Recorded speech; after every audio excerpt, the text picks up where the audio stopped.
أنفسنا ومن سيئات أعمالنا من يهده الله فلا مضل له ومن يضلله فلا هادي له ونشهد أن لا إله إلا الله وحده لا شريك له ونشهد أن سيدنا ونبينا ومولانا محمدا عبده ورسوله. قال الله تبارك وتعالى: أعوذ بالله من الشيطان الرجيم. بسم الله الرحمن الرحيم. سبحان الذي أسرى بعبده ليلا من المسجد الحرام إلى المسجد الأقصى الذي باركنا حوله لنريه من آياتنا إنه هو السميع البصير. صدق الله مولانا العظيم. محترم حاضرین،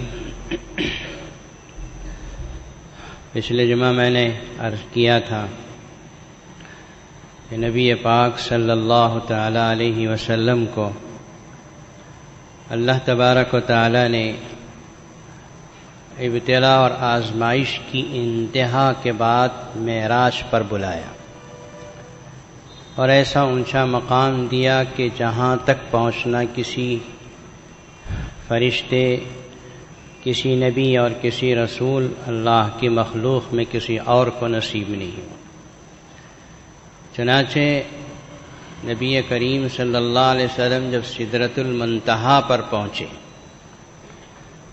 وہاں کے بعد جب آگے بڑھنے لگے تو حضرت جبریل امی پیچھے رہ گئے. پوچھا کہ رفیق سفر جو مسجد حرام سے مسجد اقصیٰ، پھر ساتوں آسمان، زمین، جنت و دوزخ کا مشاہدہ سب میں ساتھ رہے، اب پیچھے کیوں رہ گئے؟ حضرت جبریل امی علیہ السلام نے فرمایا کہ یا رسول اللہ، یہاں سے آگے جانا کسی کے بس میں نہیں. یہ آپ کا رتبہ ہے، یہ آپ کا مقام ہے. رک کے سدرہ کی منزل پہ حضرت جبریل امی رک کے سدرہ کی منزل پہ جبریل امی دیکھتے رہ گئے عظمت مصطفیٰ کو کہ یہ مقام کسی اور کو نصیب نہیں. سدرۃ المنتہا جو ہے وہ ایک بیری کا درخت ہے جس کی جڑیں 7ویں آسمان میں ہیں اور اس کے پتے جو ہے وہ ہاتھی کے کان کی طرح سے ہیں. پھل مٹکا جو بڑا ہوتا ہے اس کے مانند ہیں. اور یہ سدرۃ المنتہا، منتہا کا مطلب آخری جگہ. اوپر سے جو احکام آتے ہیں وہ وہاں تک آتے ہیں، وہاں سے فرشتے لے لیتے ہیں، اور نیچے سے جو اعمال بندوں کے چڑھتے ہیں وہ وہاں تک پہنچتے ہیں، اللہ تعالیٰ اسے لے لیتے ہیں. گویا یہ سدرۃ المنتہا اللہ رب السماوات والارض اور تمام مخلوقات کے درمیان ایک حد فاصل ہے. اس کے بعد سدرۃ المنتہا کے بعد عالم غیب ہے، جس کے بعد کوئی فرشتہ، کوئی ملک مقرب، کوئی نبی، کوئی مرسل، کسی کو جانا نصیب نہیں. صرف رسول اللہ صلی اللہ علیہ وسلم کا یہ مقام ہے. اور اس کی سدرۃ المنتہا کے بعد کے بازو میں ہے جنت المأوا. جیسا سورہ نجم میں اللہ تعالیٰ نے فرمایا: عند سدرۃ المنتہا عندہا جنت المأوا. سدرۃ المنتہا کے پاس ہی جنت المأوا ہے. حدیث میں ہے، بلکہ تفسیروں میں یہ بات لکھی ہوئی ہے، نبی کریم صلی اللہ علیہ وسلم جنت المأوا میں تشریف لے گئے تو وہیں آپ نے بلال حبشی کے چلنے کی آواز سنی، حضرت بلال کی اذان کی آواز. اور حضرت بلال حبشی جو مدینے میں چل رہے تھے، ان کے قدموں کی چاپ، قدموں کے چلنے کی آواز جنت المأوا میں سنائی. حالانکہ کالے کلوٹے، ہم نے بارہا کہا، حبشی جن کے چہرے پہ کوئی خوبصورتی نہیں، لیکن دل ایمان سے اتنا منور، اتنا خوبصورت ہے کہ امام الانبیاء صلی اللہ علیہ وسلم کو اللہ نے بتایا کہ تمہارے اس غلام حبشی کا مقام ہمارے پاس کیا ہے. اصل یہی ہے. ہمارے دوست سارے احباب سمجھ کر رکھیں انسان کا مقام اللہ کے پاس کیا ہے، میں نے اپنا مقام اللہ کے پاس کیا بنایا ہے وہی سوچنا ہے۔ لوگ تعریف کر دیں، لوگ چڑھا دیں، آسمان پہ چڑھا دیں، اس سے کچھ نہیں ہوتا۔ اللہ کی نظروں میں کیا مقام ہے؟ حضرت بلال حبشی کو مارنے والے مارتے تھے، تانا دینے والے تانا دیتے تھے، دنیا میں بحیثیت حیثیت اور ظاہری حالت کچھ بھی نہیں تھی، لیکن اللہ کے پاس اتنا اونچا مقام ہے کہ امام الانبیاء جنت الماوا میں چل رہے ہیں اور ان کو ان کے مدینے کی زمین پہ چلنے والے غلام کے قدموں کی آواز سنائی جا رہی ہے۔ اللہ اس نقطے کو سمجھنے کی ہمیں توفیق دے کہ ہم کو دنیا میں اپنا مقام نہیں بنانا ہے، اللہ کی نظر میں بنانا ہے۔ سدرۃ المنتہا کے اوپر فرشتے جگنوں کی طرح سے چھائے ہوئے تھے۔ اذ یغشی السدرۃ ما یغشی، سدرۃ المنتہا پہ بڑی خوبصورتی تھی۔ جیسے آپ کے ہاں کوئی جلسہ ہو تو سیریل لائٹ لگا دیتے ہیں، چاروں طرف لائٹ جھک جھک جھک کر رہے ہیں، یہ تو ایک نمونہ ہے۔ اور اللہ تعالیٰ نے سدرۃ المنتہا کو نبی پاک صلی اللہ علیہ وسلم کی آمد مبارک پہ سجایا تھا۔ وہ کیسا سجایا؟ قرآن نے خود اس کو مبہم رکھا کہ اذ یغشی السدرۃ ما یغشی، کہ سدرۃ المنتہا پہ چھائی ہوئی تھی وہ چیز جو چھائی ہوئی تھی۔ اب کیا چھائی ہوئی تھی؟ مفسرین کرام نے لکھا کہ جو حسن، جو خوبصورتی اللہ نے اس وقت اس پر پیدا کی تھی نبی پاک کی آمد پر، وہ بس آدمی کے سمجھ سے بالا تر ہے۔ تو اللہ کے رسول علیہ الصلاۃ والسلام جبریل امی کو چھوڑ کر آگے بڑھتے گئے اللہ کے دربار میں پہنچے۔ ثم دنا فتدلی فکان قاب قوسین او ادنی، بہت قریب پہنچ گئے۔ اور اس وقت اللہ تبارک و تعالیٰ نے نبی پاک صلی اللہ علیہ وسلم حاضر خدمت ہیں اللہ کے دربار میں۔ اب اللہ کے دربار میں جیسا ہم جاتے ہیں تو کسی کو سلام پیش کرتے ہیں، اللہ کے دربار میں السلام پیش کرنے کا کوئی مطلب نہیں ہے۔ تو اللہ نے رسول اللہ صلی اللہ علیہ وسلم کے قلب مبارک پر وہ الفاظ القاء کیے جس سے تحیہ پیش کرنا تھا۔ حدیث میں ہے کہ رسول اللہ صلی اللہ علیہ وسلم کے قلب مبارک پر جو القاء ہوا وہی الفاظ ہیں التحیات للہ والصلوات والطیبات، کہ تمام قولی بدنی مالی عبادتیں اللہ کی خدمت میں ہدیہ ہیں۔ اللہ نے اس کو قبول کیا اور جواب دیا السلام علیک ایھا النبی ورحمۃ اللہ وبرکاتہ، ہمارے نبی پر ہماری سلامتی ہو، رحمتیں ہوں، برکتیں ہوں۔ اور اس وقت رسول اللہ صلی اللہ علیہ وسلم نے اپنے ان سارے امتیوں کو جو گنہگار ہیں جمع کر کے سلامتی میں السلام علینا وعلی عباد اللہ الصالحین کہا۔ اور اللہ تعالیٰ نے حضرت جبریل امی اور فرشتوں سب کی زبان سے نکلوایا اشہد ان لا الہ الا اللہ واشہد ان محمدا عبدہ ورسولہ۔ دربار میں یہ آپس میں لین دین ہوا۔ اس وقت اللہ تعالیٰ نے حضور اکرم صلی اللہ علیہ وسلم کی خدمت اقدس میں چند تحفے پیش کیے۔ ایک تحفہ اللہ نے 5 نمازوں کا دیا جو اصل میں 50 نمازیں پیش کی گئی تھی۔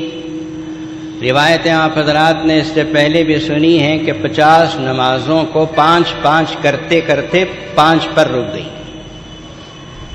حضرت موسیٰ علیہ السلام جب واپس ہوئے، حضرت موسیٰ علیہ السلام پر سے گزرے تو حضرت موسیٰ نے پوچھا کیا تحفہ ہے، بڑا تحفہ کیا ہے؟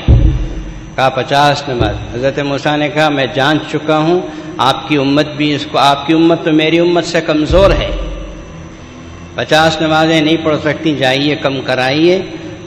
حضور پاک صلی اللہ علیہ وسلم واپس آتے، 5 کم ہوتی، پھر جاتے، 5 کم ہوتے ہوتے بعض روایتوں میں 10 کی بھی ہے تصریح ہے کہ 5 پر جب نمازیں رک گئی تو حضرت موسیٰ اللہ کی ان پر سلامتیاں ہوں، حضرت موسیٰ نے کہا آپ کی امت اسے بھی ٹھیک سے نہیں ادا کر سکتی، پیغمبر کی سوچ ہے۔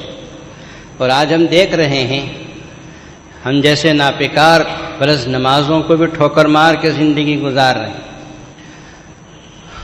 اللہ کے رسول نے فرمایا نہیں، اب تو جانے سے شرم محسوس ہو، کیا 5 بھی ختم کرا دوں؟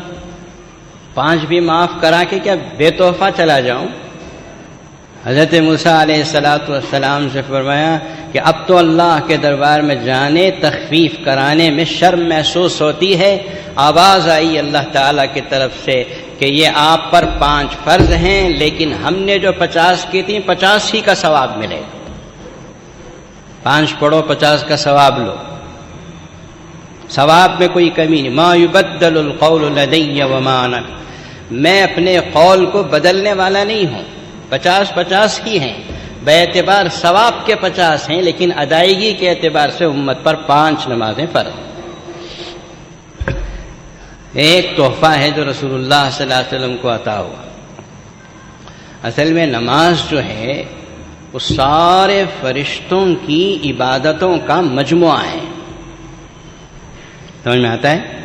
اللہ نے اس آسمان و زمین میں لاکھوں کروڑوں پتہ نہیں کتنے وما یعلم جنود ربک الا ھو، یہ فرشتوں کا لشکر کتنا بڑا ہے اللہ ہی جانتے ہیں۔ کوئی فرشتہ قیام میں اللہ کو یاد کر رہا ہے، تسبیح پڑھ رہا ہے، کوئی فرشتہ رکوع میں قیامت تک رکوع میں، کوئی فرشتہ سجدے میں ہے، کوئی فرشتہ قعدے میں بیٹھا ہے۔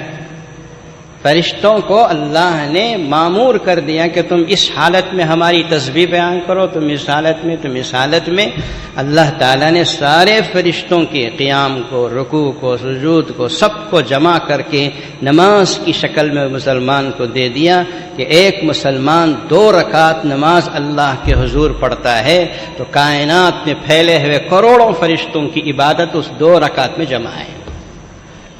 یہ سمجھو بہت بڑی چیز ہے۔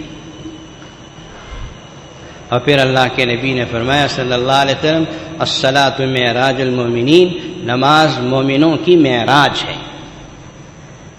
اب 2 رکعت نماز باندھ کے کھڑے ہو جاتے ہیں، اللہ کے دربار میں کھڑے ہو گئے، اور اس میں رسول اللہ صلی اللہ علیہ وسلم نے جو دربار میں قریب پہنچ کے التحیات پیش کیا تھا، وہ التحیات بندہ پڑھتا ہے یہاں۔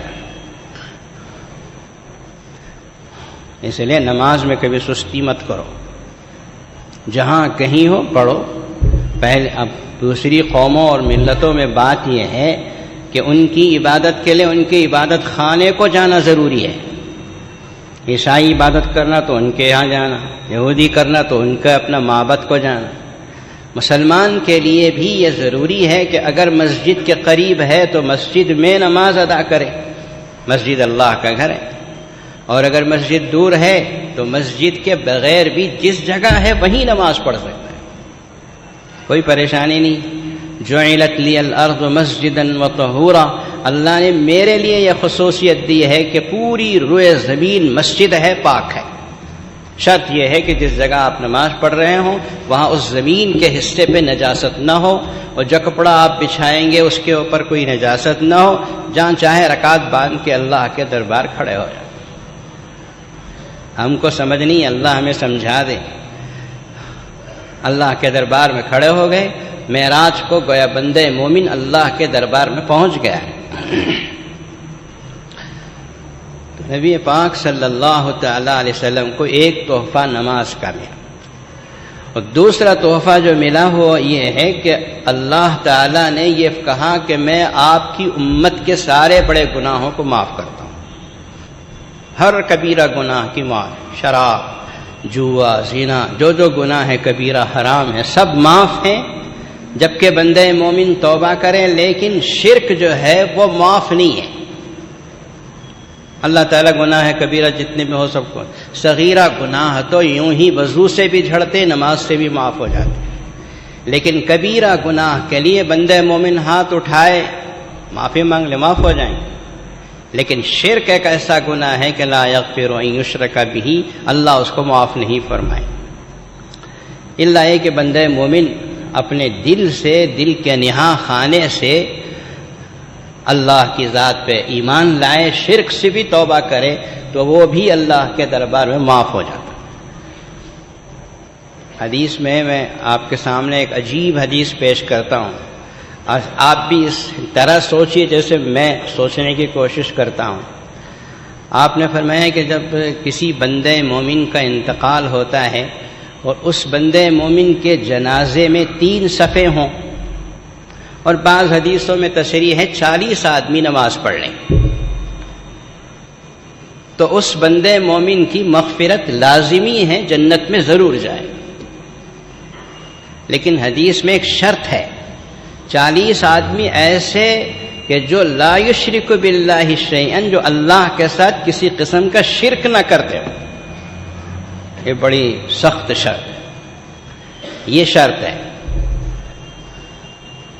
یہ نہیں کہا کہ جو بے گناہ بندے ہوں، گنہگار تو سبھی ہوتے، گناہوں سے پاک تو انبیاء ہوتے۔ یہ فرمایا کہ بندگان مومن جو جنازے کی نماز میں شریک ہوں، شرط یہ ہے کہ وہ شرک سے پاک ہوں۔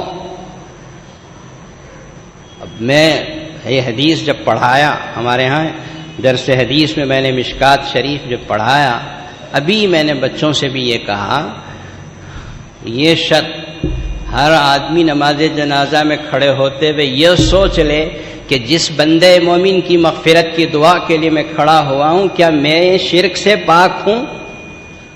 ہمیشہ اپنی اس بات کا جائزہ لیتے رہو کہ میں شرک سے پاک ہوں یا نہیں، میرے دل کے اندر کہیں چھپے قدموں سے شرک گھس نہیں رہا، چاروں طرف سے عجیب عجیب چھوٹے چھوٹے، میں پتہ بھی نہیں چلتا۔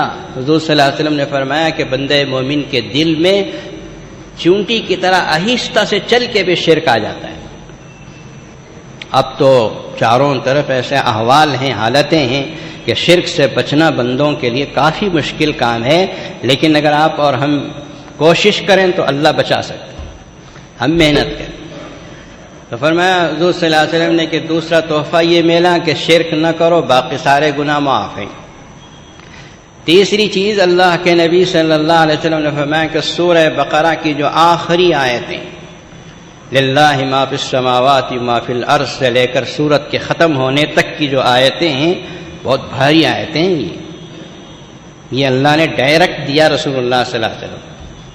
دوسری آیتیں جو تھیں وہ حضرت جبریل امی علیہ السلام وہی لے کر آئے، لیکن سورہ بقرہ اور بعض حدیثوں میں سورہ فاتحہ، یہ دو جو قرآن پاک کے حصے ہیں، یہ اللہ تبارک و تعالیٰ نے اس رات میں براہ راست رسول اللہ صلی اللہ علیہ وسلم کی خدمت اقدس میں تحفہ دی۔ اور چوتھی چیز جو حدیثوں میں ہے وہ یہ ہے کہ جو کوئی بندہ مومن نیکی کا ارادہ کرے گا تو ارادہ کرتے ہی ایک نیکی لکھی جائے گی۔ سوچا کہ میں فلاں آدمی کو کچھ صدقہ دوں گا، لکھ دیا گیا، اگر اس نے صدقہ دے دیا تو 10 نیکیاں اور مزید لکھی جائیں۔ ارادے نیت اور ارادے پر ایک نیکی، کرنے کے اوپر 10 نیکیاں۔ لیکن اس کا الٹا، اگر کوئی آدمی برائی کا ارادہ کرتا ہے، برائی کے ارادے پر برائی لکھی نہیں جاتی، اگر برائی کرتا ہے تو ایک برائی لکھی جائے۔ عجیب انداز ہے اللہ تعالیٰ کے نوازنے کا۔ اگر برائی پر بھی نیت کرتے ہی ایک برائی اور کرنے پر 10 برائیاں لکھی جاتی تو سوچو ہمارا کیا حال ہوتا۔ کروڑوں برائیاں تو یوں ہی چلتے پھرتے ہی ہمارے نام اعمال میں جمع ہو جاتی ہیں۔ اللہ ہماری مغفرت پر۔ خصوصی طور پر یہ 4 تحفے تھے جو رسول اللہ صلی اللہ علیہ وسلم کو اللہ تعالیٰ نے حدیثوں میں اس کا تذکرہ موجود۔ حضور اکرم صلی اللہ تعالیٰ علیہ وسلم اپنے پروردگار کو اس رات میں دیکھا یا نہیں دیکھا، یہ بھی ایک مستقل بحث ہے۔ ہمارے بزرگوں نے لکھا ہے کہ اللہ تبارک و تعالیٰ کو دیکھا، اللہ کے نور کو دیکھا۔ بہت سی حدیثیں ایسی ہیں جس میں آپ علیہ الصلاۃ والسلام نے فرمایا کہ میں نے ایک عجیب غریب بڑا عظیم نور دیکھا۔ سورہ نجم کی ایک آیت ایسی ہے کہ جس سے بعض علماء کرام نے تفسیروں میں لکھا کہ اس آیت سے اللہ تبارک و تعالیٰ کے دیدار ثابت ہے، اور بعض بزرگوں اور مفسرین نے کہا کہ اس آیت سے مراد جبریل امی کو دیکھنا مراد ہے، کہ سدرۃ المنتہا کے پاس ایک تو حضرت جبریل امی تو ویسے ہی ملتے تھے انسانی شکل میں، لیکن حضرت جبریل امی کی جو اصلی شکل ہے وہ بہت بڑی ہے، بڑا فرشتہ۔ غار حرا میں ایک مرتبہ، سدرۃ المنتہا کے پاس دوسری مرتبہ حضرت جبریل امی علیہ السلام کی اصلی شکل کو آپ نے دیکھا صلی اللہ علیہ وسلم کہ حضرت اللہ تعالیٰ نے حضرت جبریل کو 600 پر دیے ہیں، اور ایک پر جو ہے اگر اس طرح کھولتے ہیں تو مشرق سے لے کر مغرب تک چھا جاتا ہے۔ ایسے 600 پر وہ کہاں سماتے ہوں گے، وہ پیدا کرنے والا پاک پروردگار ہی جانتا ہے۔ تو اس حضور پاک صلی اللہ تعالی علیہ وسلم نے اس طرح دربار الہی میں پہنچے، تحفے تحائف لے کر امت کے لیے واپس ہوئے۔ حضور اکرم صلی اللہ تعالی علیہ وسلم اس عظیم الشان سفر سے جب واپس ہوئے، ظاہر ہے کہ قرآن پاک نے گواہی دے دی کہ راتوں رات یہ سب سفر ہو گیا، وہ بہت مختصر سے وقت میں ہو گیا۔ معراج کا واقعہ آج سے 1400 سال پہلے حیرت انگیز تھا، لیکن آج کے زمانے میں اگر مسلمان سوچے، غیر مسلم بھی سوچے تو کوئی حیرت کی بات نہیں، اس لیے کہ لوگ آج یہاں بیٹھے امریکہ کو بات کر رہے ہیں، ایک ہی سیکنڈ کے اندر یہاں کی آواز وہاں، وہاں کی آواز یہاں آ رہی ہے۔ اللہ انسان کو اتنی عقل دے سکتے ہیں کہ جو آواز کو اتنا دور پہنچا سکتا ہے، تو اللہ خود کتنی قدرت کے مالک ہیں، یہ سمجھنا کوئی مشکل کام نہیں۔ حضور اکرم صلی اللہ علیہ وسلم نے ایک بات میں چھٹ رہی تھی عرض کروں، حضور پاک صلی اللہ علیہ وسلم نے اپنے اللہ کے دربار میں جب پہنچے ہوئے تھے تو اللہ نے اپنے نبی سے یوں پوچھا کہ پیغمبر آپ کو کون سی صفت پسند ہے اور آپ کو کون سا نام پسند ہے، یا کون سی چیز ہے جسے میں پسند ہے آپ کو بلاؤں۔ مثال کے طور پر حضرت ابراہیم کو خلیل اللہ لقب دیا، حضرت موسیٰ کو کلیم اللہ لقب دیا، حضرت عیسیٰ کو روح اللہ لقب دیا۔ اے پیغمبر آپ کو کیا پسند ہے؟ ایک تو مشکات شریف کی حدیث ہے جس میں رسول اللہ صلی اللہ علیہ وسلم نے فرمایا کہ سنو، اللہ نے مجھے حبیب اللہ کا لقب دیا ہے، میں اللہ کا محبوب ہوں۔ جو رسول اللہ کے قدم پر چلے گا، آپ کی سنتوں کی پابندی کرے گا، وہ بھی اللہ کا محبوب ہوگا۔ اللہ کے محبوب کی ادائیں اللہ کو پسند ہیں، تم ان اداؤں کو اختیار کر لو، تم بھی اللہ کے محبوب ہو جاؤ۔ قیامت میں اللہ اسی طرح تولیں گے، یاد رکھو۔ اے بندہ لایا جائے گا، دیکھو میرے حبیب کی کتنی سنتیں اس کے اندر ہیں، میرے حبیب کی جتنی سنتیں ہیں اتنا اس کا مقام اونچا ہوتا جا رہا ہے۔ اس میں کچھ بھی نہیں ہے، کسی میں کچھ بھی رسول اللہ کی سنتیں ادائیں نہیں ہیں، اٹھا کے جہنم میں پھینک دو، یہ تو کندہ ہے، ہمارے دربار میں کھڑے ہونے کے قابل بھی نہیں۔ معیار ہیں رسول اللہ صلی اللہ علیہ وسلم، یہاں جتنا اتباع ہے اتنا اللہ کے دربار کا قرب ملے گا۔ تو اللہ تعالیٰ نے پوچھا آپ کو کیا صفت پسند ہے؟ حدیث میں ہے رسول اللہ صلی اللہ علیہ وسلم نے ارشاد فرمایا، میں نے کہا کہ یا اللہ میں تیرا عبد بن کے رہوں، یہ مجھے پسند ہے۔ اسی لیے مفسرین کرام نے لکھا کہ اس واقعے کو جب قرآن پاک میں اللہ نے اتارا تو اللہ نے فرمایا سبحان الذی اسری بعبدی، لفظ عبد اسی لیے لایا، بحبیبی ہی نہیں کہا، اور کئی الفاظ ہو سکتے تھے۔ عبد معلوم ہوا کہ اللہ کے نزدیک سب سے اونچا جو مقام ہو سکتا ہے اپنے کسی بھی بندے کا، وہ عبد کا لفظ۔ عبد ہے بندہ بننا، بندے بنو، میں چھوڑو، تکبر چھوڑو، بڑائی چھوڑو، بندے بن کے رہو اس روئے زمین کے اوپر، یہی اونچا مقام ہے۔ سمجھ میں آتا ہے؟ اللہ کرے ہماری سمجھ میں آئے۔ بندے بن کے رہنا فخر کی چیز ہے، اونچے بن کر اپنے آپ کو میں کرنا، میں نے کر دیا، میں وہ ہوں، میں وہ ہوں، میں بنتے آدمی بڑا بندر بن جاتا ہے، کچھ بھی نہیں بن سکتا، یاد رکھو۔ امام الانبیاء صلی اللہ علیہ وسلم نے فرمایا خدایا میں بندہ بن کے رہنا چاہتا ہوں، سبحان الذی اسری بعبدہ۔ اسی لیے آپ علیہ الصلوۃ والسلام نے فرمایا اللہ کو پسندیدہ نام عبداللہ، عبد الرحمن، یہ پسندیدہ نام ہے اللہ کے، اللہ کا بندہ، رحمان کا بندہ، یہ نام پسندیدہ ہے رسول اللہ صلی اللہ علیہ وسلم کے اللہ کے، اس لیے کہ یہ نام میں عبد ہے، عبدیت کا اظہار ہوتا ہے۔ زمین پہ چلتے ہوئے احساس کرو کہ میں خدا کا بندہ ہوں، خدا کے زمین پہ چل رہا ہوں۔ تو غرض رسول اللہ صلی اللہ علیہ وسلم واپس ہوئے، اور اللہ کے پاس سے جب واپس ہو رہے تھے تو جبریل امی علیہ السلام ویسے سدرۃ المنتہا میں منتظر کھڑے تھے، وہاں سے ساتھ ہو گئے، جس براق پہ گئے تھے اس پہ بیٹھ کے واپس ہوئے، پہلے بیت المقدس پہ اترے، پھر وہاں سے زمین کا سفر کرتے ہوئے منزل کو واپس ہوئے۔ روایتوں میں ہے کہ جبریل امی سے پوچھا اللہ کے رسول صلی اللہ علیہ وسلم نے کہ جبریل کیا میری قوم میرے اس سفر کی تصدیق کرے گی؟ میں جو اتنا لمبا سفر کر کے یہ دیکھ کے آ رہا ہوں، ظاہر ہے کہ میں بولوں گا، میری امت کو جا کے سناؤں گا، میری امت اس کی تصدیق کرے گی یا نہیں؟ حضرت جبریل امی علیہ السلام نے ایک مثبت جواب دیا۔ مثبت سمجھتے ہیں؟ مثبت اور منفی، نیگیٹو پازیٹو، جسے آپ اور ہم سمجھنے کے لیے کہہ سکتے ہیں۔ حضرت جبریل امی نے یہ نہیں کہا کہ آپ کی قوم میں اکثر لوگ جھٹلائیں گے، کفار و مشرکین مذاق کریں گے، یہ سب نہیں کہا، یہ پازیٹو ہے۔ یہ نیگیٹو جواب دیا، یہ فرمایا کہ یا رسول اللہ صدیق اکبر تصدیق کریں گے، کوئی مانے یا نہ مانے، کوئی تصدیق کرے یا نہ کرے۔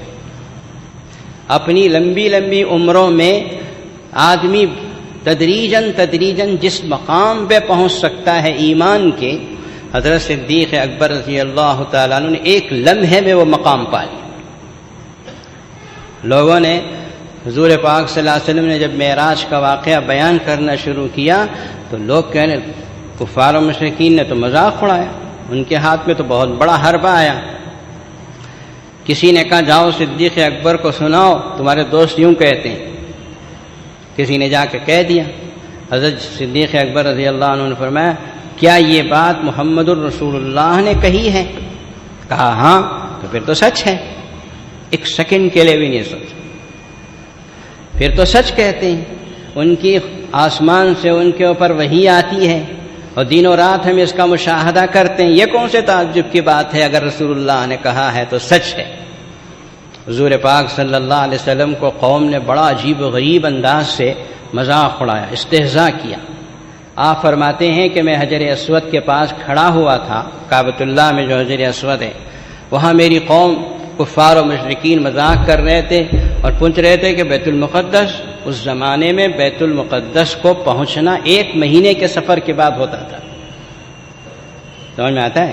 اب یہ اور بھی اوپر جا کے آگے مذاق اڑا رہے، یہاں تک کہ حدیثوں میں آیا کہ بعض کفار و مشرکین نے یہ تک پوچھا کہ آپ بیت المقدس کو پہنچے ہیں تو یہ بتائیے کہ بیت المقدس کے دروازے کتنے، دریچے کتنے، دریچوں کے جو کمبیاں لگائی جاتی ہیں وہ کتنی ہیں؟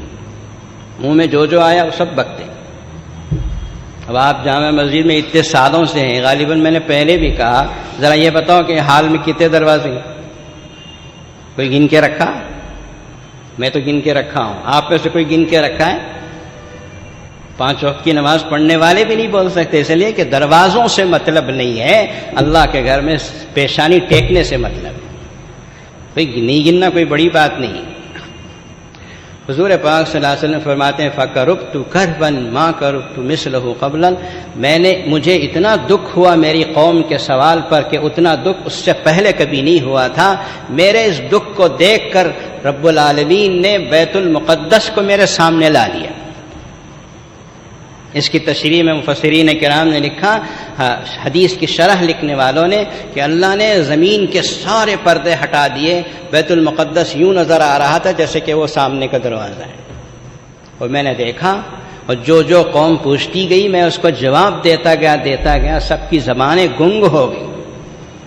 حضور صلی اللہ علیہ وسلم نے علامتیں بتائیں کہ جب میں بیت المقدس میں اترا آسمان سے، وہاں سے جب واپس ہو رہا تھا تو ایک قبیلہ مجھے مقام روحا کے پاس ملا، ایک قافلہ، کاروان جسے کہتے ہیں، قافلہ ملا۔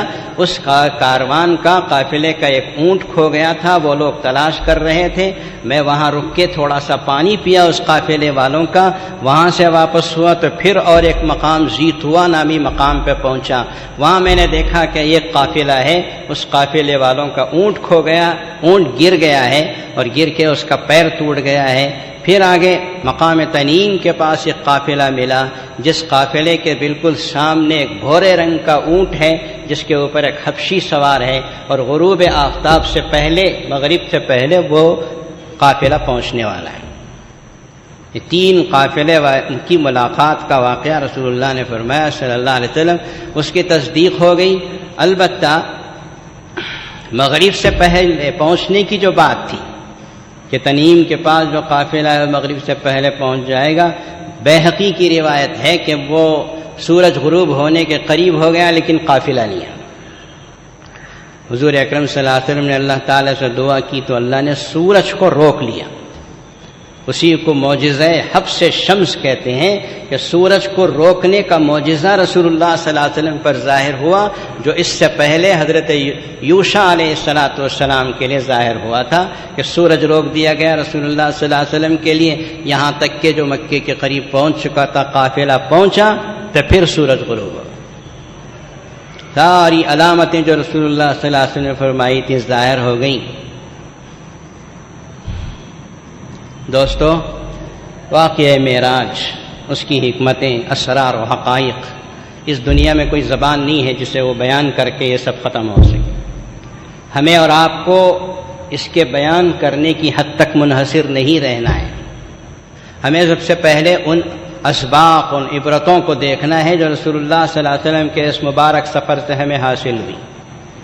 میں نے 3 جمعہ پہلے آپ کے سامنے کہا تھا کہ سورہ بنی اسرائیل میں اللہ نے وہ سارے تحفے بیان کیے ہیں جو اللہ نے اپنے حبیب صلی اللہ علیہ وسلم کو دیے تھے۔ مثال کے طور پر سورہ بنی اسرائیل کا جو تیسرا رکوع وَقَضَىٰ رَبُّكَ أَلَّا تَعْبُدُوا سے جو شروع ہوتا ہے، اس رکوع میں اللہ نے 12 احکامات بیان کیے، اور اس کے بارے میں حدیث پاک میں ہے کہ یہ قرآن پاک کا جو رکوع ہے جس میں 12 احکامات اللہ نے بیان کیے، یہ پوری تورات کا خلاصہ ہے جو اللہ نے بیان کیا۔ اب تو وقت نہیں رہا، میں آئندہ جمعہ اس رکوع کو عرض کروں گا۔ اتنا البتہ ضرور کہہ دوں کہ معراج کے واقعے کے موقع پر سب سے زیادہ ہمیں اور آپ کو جس بات کا عہد کرنا ہے وہ یہ ہے کہ رسول اللہ نے معراج کو جا کر ہمیں جو معراج دی ہے اس معراج کو ہم کبھی چھوڑیں گے۔ سیرت کا جلسہ رات کے 1 بجے 2 بجے تک سیرت کا جلسہ، منانے والے مننے والے سب جا کے ایسا سوتے ہیں فجر کی نماز چھوڑ کے سو جاتے۔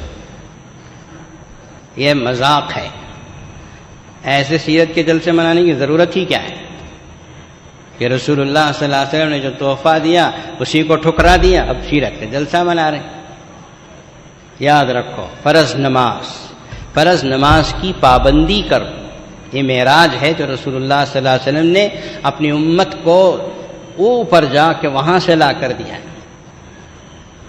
بہت سے تحفے ہیں بذریعے وہی رسول اللہ صلی اللہ علیہ وسلم کو دیے گئے، لیکن نماز، سورہ بقرہ کی آخری آیت، سورہ فاتحہ، یہ سب وہ تحفے ہیں جو اللہ تبارک و تعالیٰ نے براہ راست دیے۔ نماز کی پابندی کرو، خواہ کسی بھی حالت میں کیوں نہ ہو۔ نماز تو میدان جنگ میں معاف نہیں ہوئی، آخری حالت تک امام الانبیاء پہ معاف نہیں ہوئی، پھر ہمارا اور آپ کا حساب و کتاب کیا ہے؟ اس کا اہتمام کرو، جہاں بھی رہو، جس حالت میں بھی رہو، جیسے بھی۔ اتنا البتہ ضرور کہ بدن پاک ہو اور کپڑے پاک ہو، اور بندے مومن کو یہ 2 چیزیں ہمیشہ پاک رکھنا ہے، اس لیے کہ اسے ہمیشہ نماز پڑھنا ہے۔ ایک صورت ہے کہ عورت اگر حائضہ ہو، ناپاک خون سے نکل رہا ہو، تو وہ ایک ہی صورت ہے کہ نماز معاف ہے، اس کے علاوہ کوئی صورت مرد و عورت پہ نہیں ہے کہ جس میں نماز معاف ہو۔ نمازوں کی پابندی کو اپنی زندگی میں لازم پکڑ لو، پھر اپنی زندگی میں اللہ کی طرف سے رحمتیں اور برکتیں دیکھتے اور گنتے چلے جاؤ، تم تھک جاؤ گے، اللہ کی نعمتیں اور اس کی رحمتیں کم نہیں ہوں گی۔ اللہ تعالیٰ مجھے آپ کو پوری ملت اسلامیہ کو طاقت و توفیق عطا فرمائے۔ حضرات، سب سے پہلے آپ حضرات کے سامنے یہ خوشی کا اعلان یہ کہ ہمارے ہاں کمپیوٹر ہارڈ ویئر سیکشن کی اوپننگ ہوگی۔ کل اس کے افتتاح ہوا ہارڈ ویئر کا، اور اس کے لیے اسباق وغیرہ بھی شروع ہو چکے ہیں۔ سامنے جو ہماری جامعہ کمپلیکس ہے اس میں PCA پہلے سے چلتا ہے، تو وہیں اس کی عمارت بھی ہے۔ جو احباب کمپیوٹر سافٹ ویئر ایک ہے اور ہارڈ ویئر ایک ہے. جو احباب ہارڈ ویئر سے دلچسپی رکھتے ہوں بہت اہم شعبہ ہے اور اس کے سیکھنے پر بھی کافی ملازمتیں ملتی ہیں، حلال روزی روٹی کے ذرائع بہت کھلتے ہیں. میری گزارش ہے نوجوانوں سے کہ جو اس سے دلچسپی رکھتے ہوں فوراً جامع مسجد کے آفس سے رجوع ہو کر اس میں داخلہ حاصل کر کے کورس کرنے کی کوشش کریں. اس کے بعد دوسری بات یہ ہے کہ آج ہمارے گھر میں 6 شادیاں ہیں. ہمارے گھر میں یعنی اللہ کے گھر میں، اللہ کا گھر ہمارا گھر ہے. حضور صلی اللہ علیہ وسلم نے کہا ہے المسجد بیت کل تقی، مسجد ہر مومن کا گھر ہے، ہر متقی مومن کا گھر. ہمارا دل یہیں سے اٹکا رہتا ہے. میں تو 25 سال سے مسجد میں رہتا ہوں. کوئی رحم کرے نہ کرے اللہ تو ہمارے اوپر ضرور رحم کریں گے. تو ہمارے گھر میں کہ مسجد میں اللہ کے گھر میں آج 6 شادیاں، جیسا کہ ہر جمعہ ہر مہینے کے پہلے جمعہ میں شادیاں ہوتی ہیں. آج 6 شادیاں ہم نے رکھ دیں اس لیے کہ سامنے رمضان المبارک ہے. رمضان میں شادیاں نہیں کرتے، شادیاں رمضان میں کرنے سے روزے خراب ہو جاتے ہیں، نوجوانوں کے روزے خراب ہو جاتے ہیں. اس لیے رمضان میں شادی نہیں کرتے. رمضان المبارک کے بعد انشاءاللہ العزیز ہمارے ہاں جو ہر مہینے کی پہلی جمعہ کو شادی کرنے کا غریبوں کی شروع ہو چکا ہے، یہ قیامت تک چلے گا. اب یہ 6 شادیاں جو آج ہو رہی ہیں غریبوں کی، آپ حضرات سے گزارش کرتے ہیں کہ اس میں آپ دعا شریک ہو کے دعا دے کر جائیں.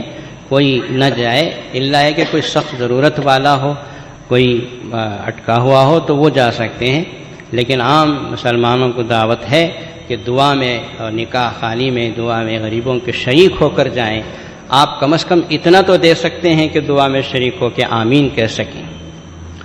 اللہ تبارک و تعالی یہ جو سلسلہ شروع ہوا ہے اس کو قبول فرمائے، اس کو نظر بد سے بچائے، حاسدوں کے حسد سے اس کی حفاظت کرے، اور امت مسلمہ زنا سے بچ کر نکاح کی طرف رجوع ہو، اس کو اللہ تبارک و تعالی رواج دے اور امت سے ساری برائیوں کا خاتمہ فرمائے. دوستو، مسجد کی تعمیر، مسجد کے تعلیم کے لیے جو جامع العلوم کا قیام اور اس کے سلسلے میں جو کچھ اس وقت کام چل رہے ہیں کہ سلیٹ سے لے کر کمپیوٹر تک، اور کمپیوٹر میں بھی سافٹ ویئر ہارڈ ویئر، پہلے سافٹ ویئر صرف تھا اب ہارڈ ویئر بھی کھل گیا.